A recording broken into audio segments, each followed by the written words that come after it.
Hi. It is Family Read Aloud time. It is Thursday, June 11th. And we have been reading Harbor Me by Jacqueline Woodson, published by Nancy Paulson Books. And the chapter we left off on yesterday, Haley was talking about her visit to prison to see her dad. So that's where we left off yesterday, and we're going to pick up with chapter 26 today, and see what happens next. As we drove home that afternoon, I pulled my braids down over my eyes and thought about Kira's hands in my hair, the way they felt strong and warm and sure, the tiny point of her comb making straight parts between the braids, the smell of the lavender oil she rubbed into my scalp. I had sat there the way I did every time she did my hair, with my eyes closed and my head tilted down, secretly imagining Kira was my mother. I know that's stupid. Holly was sitting across from us, talking away and eating pretzels with peanut butter. I imagined my mom had put the bowl where it was, between us. I imagined she'd said, "You've always loved pretzels and peanut butter, Haley. I remember when you were a baby, you grabbed a spoonful of peanut butter out of my hand and shoved it into your mouth. I was so scared. All those stories I'd heard about peanut butter allergies and how babies shouldn't have it till they were older. I tried to pry your mouth open with my fingers and scoop it out. But it was Kira talking. Kira who had pried Holly's mouth open. Kira's fear. I let out a deep breath and felt my uncle glance over at me. Tell me about her again, I said. The little bit you know. About your mom, right? My uncle said. I figured that's where you'd gone. I nodded. I only knew her a short time, he said. By the time Barry and your dad got really serious, I was already away at college. I hardly ever came home. You know our dad didn't approve, right? Yeah, I said, but he died before I was born, and you and Dad used some of the money he left you to buy our house. Too bad, so sad for him, I guess. Are you mocking me? I shook my head. Nope, just saying what you always say. Your dad wasn't a nice guy, but at least you got to know your mom, even though you were young when she died. I wish I had known mine. You would have loved her like crazy, Hales, my uncle said, and she would have been over the moon about you. She was over the moon about you. How many times had he started the story the same way? I knew exactly what he'd say next, and in my head I said it with him. Your parents loved each other like that romantic movie kind of love, except it was real. They truly, truly loved each other. My mother and father had met when they were both at Brooklyn College. My mother was studying to be a nurse, and my father wanted to be a teacher. They had some kind of advanced science class together. My uncle was still in high school then. He said my dad told him that he'd never even imagined the two of them falling in love. It didn't even feel like a possibility. But then it happened, my uncle said. And your dad, when he told me about her, he just said, she's the most amazing person I've ever met. You're going to love her. He didn't say she's the most amazing black person I've ever met. So I was surprised when I first met her. That's racist, I said. Nah, it's just the truth. I was a young knucklehead with a skinny brain, and then I wasn't anymore. She changed you, I said. She woke you up. Both of you woke me up, and keep on waking me up. He tapped my head. The sun was starting to set, and the sky was a bright orange now. Upstate was so different from Brooklyn. There weren't buildings blocking the sky, and the mountains felt like they were just there to let color slip through them and around them. Just there to help us see it all. Your mother would always try to pinch my cheek when I first met her, my uncle was saying. You're such a cutie, she'd say every time she saw me. Man, I'd get so mad about it. I mean, it wasn't like I was some little kid like you. Hey, you know what I mean. I was 15. 15 is almost a man.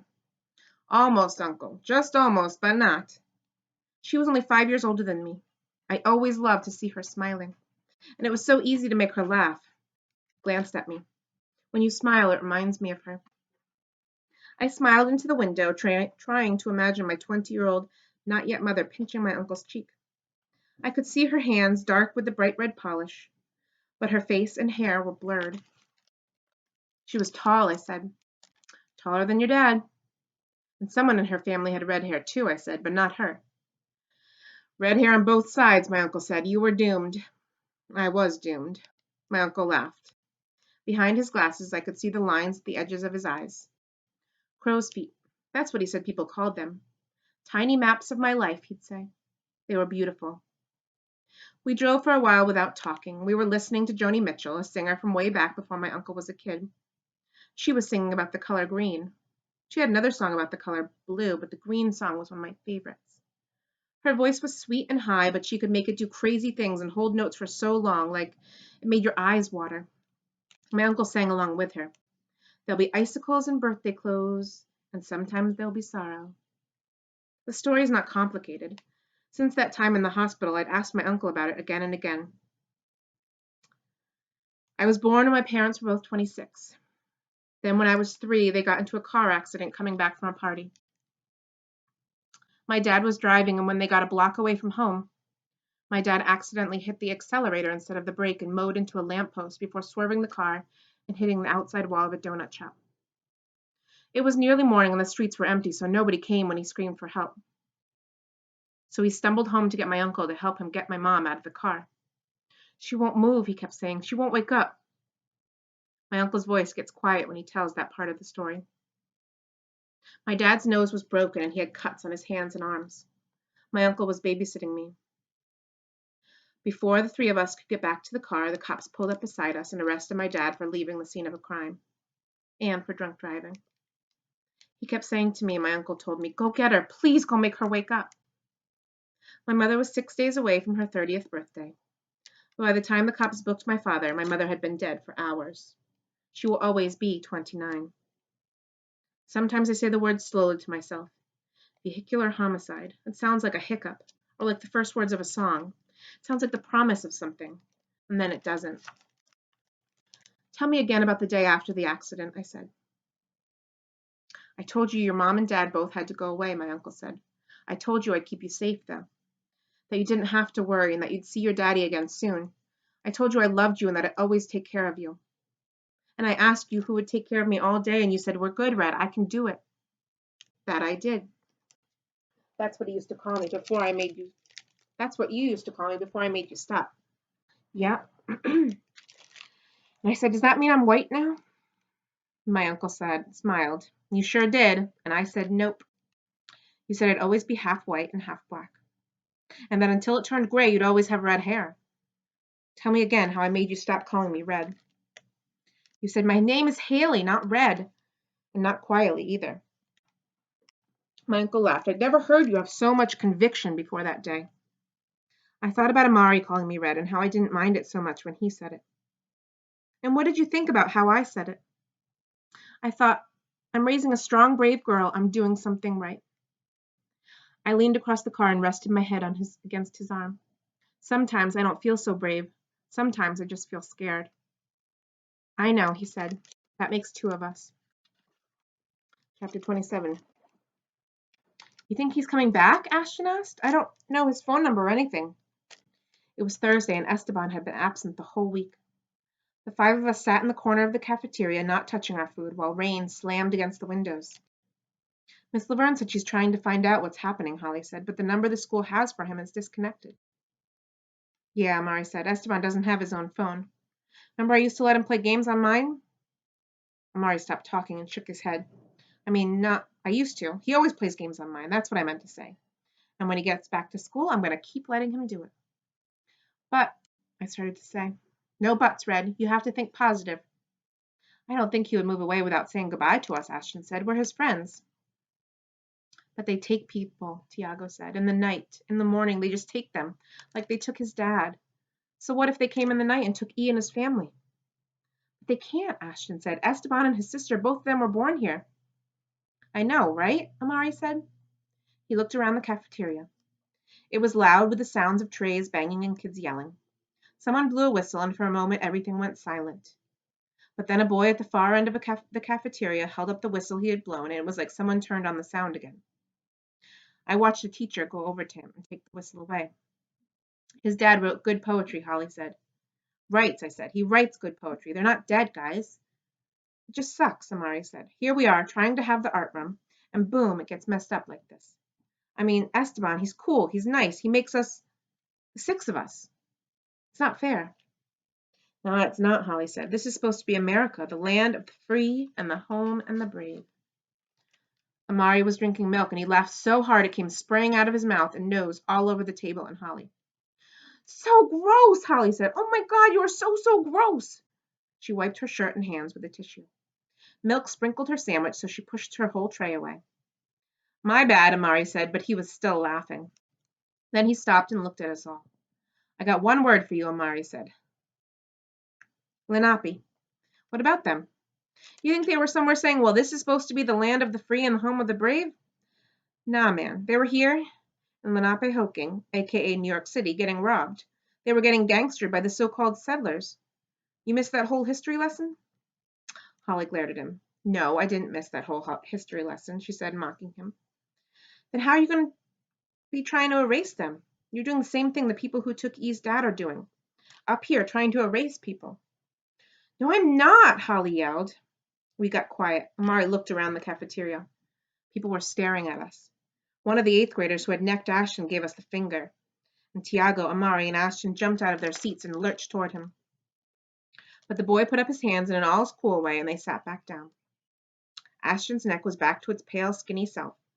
There was something both heartbreaking and awesome about that big boy being scared of some 5th, 6th grade special kids.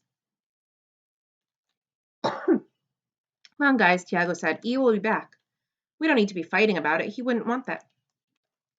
No, we all agreed. He wouldn't. Chapter 28. On Friday, Esteban was still gone. Amari came into the art room saying, the great, imperfect world continues to spin on a slant. He threw his hands up like he just said something amazing. We just looked at him, waiting for him to say something else. But he didn't. He took his seat, looked over at Esteban's empty spot by the window, and took out his markers. Tiago reached for the recorder. We all froze. Even Amari, his drawing pad halfway out of his backpack. The colored markers gathered in the rubber band on his desk. Maybe for a millisecond, the world stopped spinning. Maybe Esteban, wherever he was, turned toward the art room and smiled. Can I record myself today? Tiago asked. The 4 of us nodded, our mouths slightly open. He pressed the record button, cracked his left knuckles with his right hand, and started talking. So now it's almost winter time, right? And we've been coming here for so long, I feel like I know you guys, and you're sort of like my brothers and sisters. And I know I can trust you, right? We all nodded. I feel like there's love in this room. I know that sounds corny, but I feel it. He hit his chest, right here. I feel like we care about each other, even Esteban. Tiago kissed his pointer and middle finger and raised them into the air. Wherever he is, he's our brother and he's our friend, and a part of him is in this room. We kissed our own fingers and raised them into the air, nodding. I want to tell you the story of Perrito. He was my dog. He was part Doberman, part Labrador. He was the best dog. He was my best friend. He spoke Spanish and English. Sometimes when Miss Laverne asks us to write in class, it's hard for me. The words don't want to come. I see you guys all writing, and I want to do that too. But the words I write want to come out in Spanish, not English. And people are always saying, speak English, speak English. Not you guys. When you see me and Esteban talking in Spanish, you just say, teach me. You don't say mean things. Once when me and my mom were walking down the block speaking in Spanish, this guy yelled at us, this is America, speak English. But I'm from Puerto Rico, and Puerto Rico is part of the United States of America too. So Spanish should be American, right? We all agreed. Amari was drawing, but he kept nodding with the rest of us. Tiago's quiet was beginning to make sense to us. But me and my mom didn't say anything, Tiago said, because that guy was big and he looked mad. If Perrito had been with us, I bet that guy wouldn't have said anything. Perrito was big too. And the Doberman part of him was mad protective of us. When me and my mom got to the next block, we started talking again. But my mom was whispering, and I was sad that the guy with his red, angry face made my mom quieter. Excuse me. The 4 of you guys, he pointed to me, Ashton, Holly, and Amari. You guys only speak English. And I'm not saying there's something wrong with it. But dude, Amari said, Puerto Rico's a part of this country, and you speak English too. Yeah, I know, Tiago said, but I only speak in Spanish with my family. And in PR, even though we had to speak English and Spanish in school, I still liked speaking in Spanish better. His voice dropped and he looked down at his hands. And because I came from Puerto Rico, I'm safe. I don't have to worry. Not for myself and my family, just for my friends. He stayed at the voice recorder for a long time. My mom, when she's at home, she loves to sing in Spanish. She talks in Spanish, she cooks in Spanish. Feels like she even laughs in Spanish because her smile gets so big, so big. But when she goes outside now, she is very quiet because she's afraid another person like that guy will look inside her mouth and see Puerto Rico there. Not the beach or the sparkling blue ocean, not the awesome pastelillos or the canepas that are so sweet you can't stop eating them. She thinks they'll see her small town of Isabela, where her dad raised chickens and on holidays her abuela made arroz the old way, on a fire outside and everybody begged for the pagao, the crispy rice that stuck to the bottom of the pot. She thinks people here will say, "Go back to your country," even though this is her country. And it hurts her. It makes her sad and ashamed. Because if somebody keeps saying and saying something to you, you start believing it, you know? My mom has the past dreams of Puerto Rico and the future dream of this place. And this place acts like it doesn't have any future dreams of us. In English, perrito means little dog. Our dog was just a tiny black puppy when we got him. He could almost fit in my hand, he was so small. Some people couldn't say his name right because you have to kind of roll your tongue to say the sound of the two R's together. Not everybody can do that. We all tried to do it, to say perrito like Tiago did. Only Amari could say it right, though. I wanted to give him a name not everybody could say, Tiago told us. I wanted to make him even more special than he already was. I could whisper it and he would come running. His hearing was crazy good. When people called his name in English without doing the right thing with the R's, he wouldn't even lift his head. When he was dying last year, I put his head in my lap and just kept petting him. I said his name real soft over and over and over. Perrito, perrito, perrito. I wasn't scared. He just kept looking more and more peaceful. And then his breath kept getting faster and faster, like maybe in his mind he was somewhere winning a race. And then his breathing stopped and his eyes closed. I put my face against his head and I said, "You won, perrito. You won the race." And my mom let me stay like that for a long time. Just me and Perrito's body and the quiet. Tiago stopped talking. He had tears in his eyes, but he wasn't crying, not really. Then the tears were spilling over. We didn't look at him. It felt like it would be wrong to stare or say anything. He was in his own world. He was back with Perrito, his face on Perrito. Ahead of them both, the finish line. I know in my heart, Tiago whispered, the language we like to speak is music, poetry, and even cold, sweet piraguas on hot summer days. But it feels like this place wants to break my heart. Feels like every day it tries to make my mom feel tinier and tinier, like the size of Perrito's head in my hands. Chapter 29. The next week, just as we were getting ready to do math problems, Esteban walked back into our classroom. Miss Laverne didn't even try to keep us from jumping out of our seats to hug him and slap his back and say, "Where were you? And we were so scared you had left forever. And is your dad home?" "He's still gone in Florida," Esteban said when we finally calmed down. "But he sent me another poem." Mari had his arm over Esteban's shoulder, and Tiago was standing as close to him as he could be. The rest of us had gone back to our seats, but we were all staring at E in wonder. It felt magical to have him back. It felt like we were almost perfect again. Miss Laverne asked him to come up to the front of the class to read the poem to us. And when Amari finally let go of him, he carefully removed the piece of yellow paper from between his notebook pages. His uniform was clean but wrinkled, and the dark circles under his eyes looked like they covered most of his face now. He looked skinnier, too. "We moved to live with my aunt in Queens," he said. "And one of my crazy baby cousins tried to eat this." He held up the poem. The edge had a tiny bite taken out of it. Esteban shook his head, but he was smiling. "I'm going to read it in Spanish first," Esteban said. He read, and even though I didn't understand the words, they were so beautiful they sounded like music, and I put my head down on my desk to listen better. "Now I'm going to read the English translation that I made for you." He looked at the five of us, then at Miss Laverne. He seemed older somehow, like he had gone away and lived a whole life and then came back to us.